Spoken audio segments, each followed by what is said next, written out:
होइन हौ यो आइडी मोडराइज हुनलाई त 10,000 फलोवर्स चाहिन्छ भन्थे।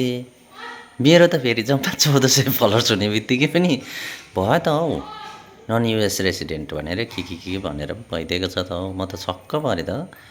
अनि अब जस्तो दिनको 3वटा भिडियो हाल अनि 10वटा स्ट्याटस हाल अनि 20वटा कमेन्ट आयो भनेदेखि त अनि भइहाल्छ भनेर पैसा पो आउन थाल्यो त फेरि।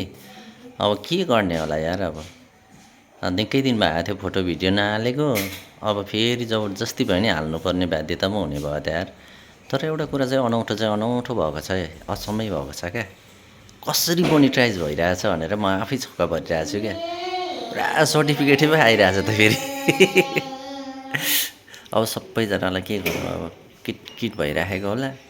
त्यति हुँदाहुँदै पनि लाइक कमेन्ट चाहिँ गर्दै गर्नुहोस् ल।